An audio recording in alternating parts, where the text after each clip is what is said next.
Roll Call 219 here, and we're going to unbox this Vortex Crossfire II. Again, this is a product from Vortex. If you guys have watched the channel, I've been doing a lot of hunting here the past year and a half, and my 308 that I was going to use for deer season, when I bought it, it came with a Weaver scope. Well, while I was sighting it in last year, for some odd reason, I don't know, maybe because it's just a cheap scope, the reticle inside the scope had turned. I don't know what makes the reticle turn in there. I don't know if it's from the recoil, but it was pretty much pointless.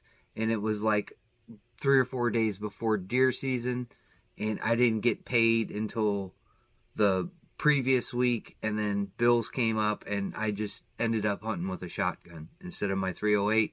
And plus, I didn't have a whole lot of access to the area where I hunt with the 308, because I believe my longest shot that I could probably manage there is about 100 to 125, even pressing to about 150 yards.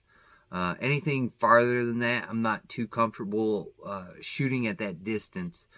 Some people will say, well, it's doable, it's doable. Well, I'm not like the greatest hunter that Earth has ever produced. So let's get a look at this thing. And this is going to replace that Weaver scope. So here it is. This thing is huge. One of the drawbacks to this that I think I might have is it might be too big for this gun, the mount. So I might have to change the whole mounting system on the gun. So hopefully that doesn't happen. But I've watched a couple of reviews on here, and a lot of people have talked about the eye relief on this. That it's not the greatest, and it's a little bit difficult. In the package, you get the little Vortex cloth, instruction book, and then we'll talk about this in a few. So let's take a look at this thing.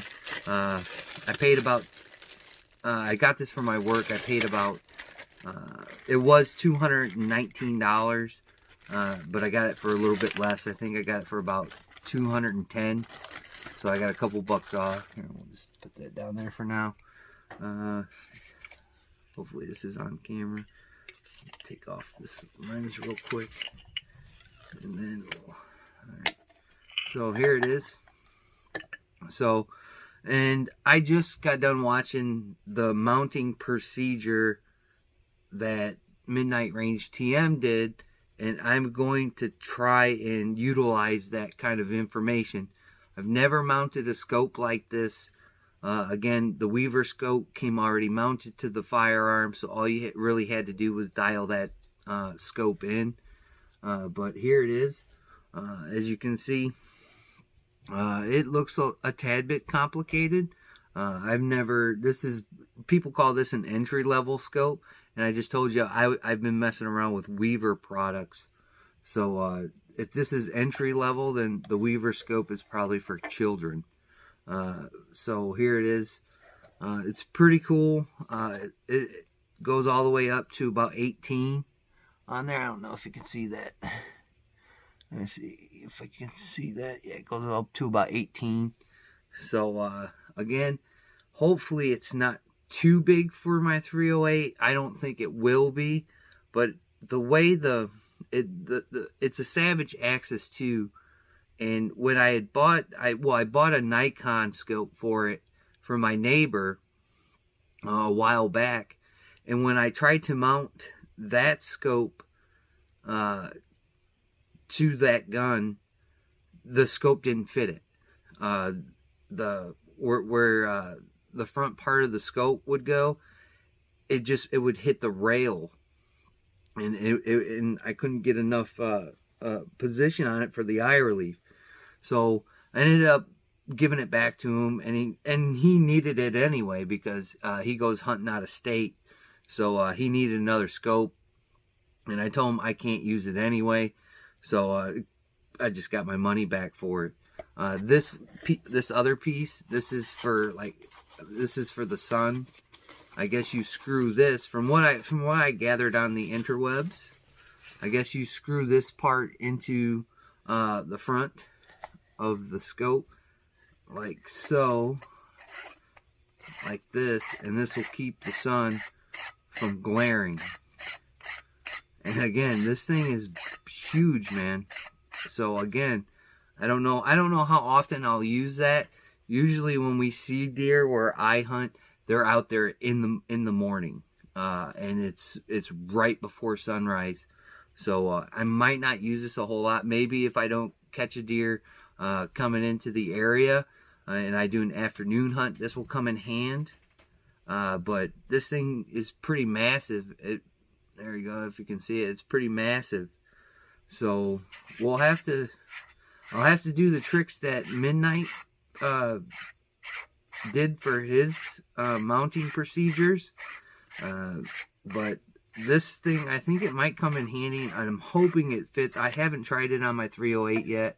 I haven't messed too much with that gun since the I guess the accident or the problem occurred with the Weaver scope. So the Weaver is still on there. Let me give you some specs if I can move all this crap. So some of the features of this is it's fully multi-coated with anti-reflective coatings for brighter views. Nitron gas purging with O-ring seals delivers fog-proof, waterproof performance. Shock-proof construction withstands recoil and impact, which I hope it does, because I think that's the thing that the Weaver scope didn't do.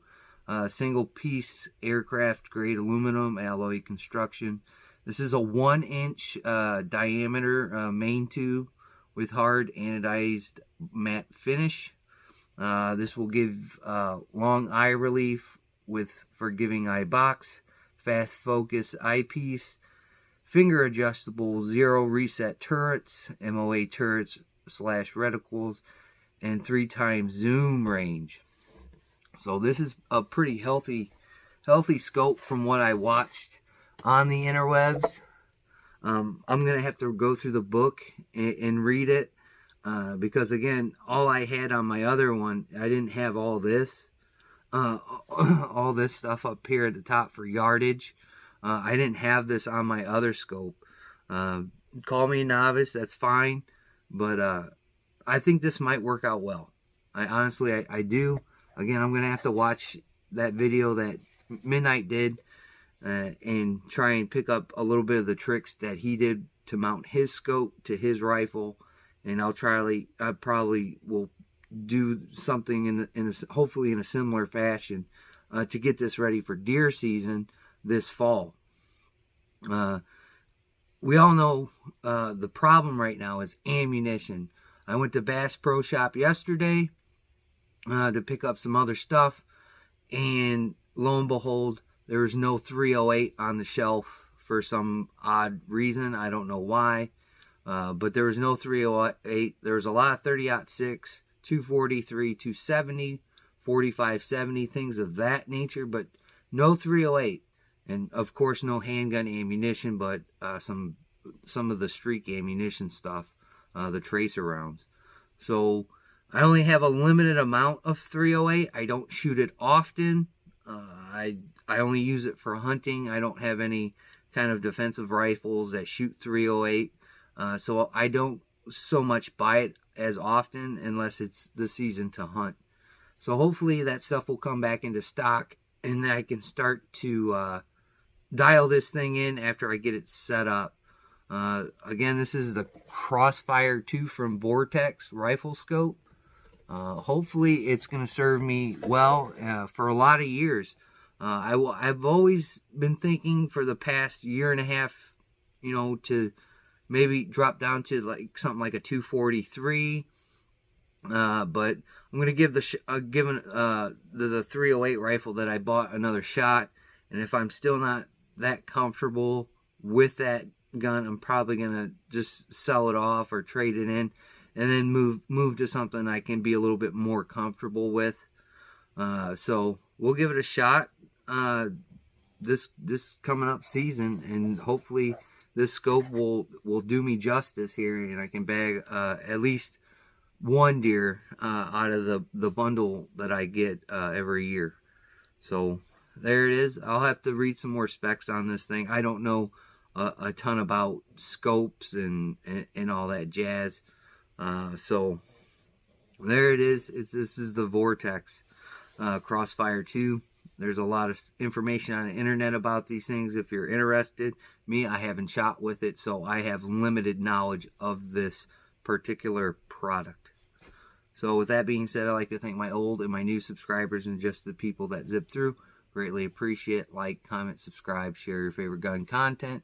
And like always, we'll catch you on the next one.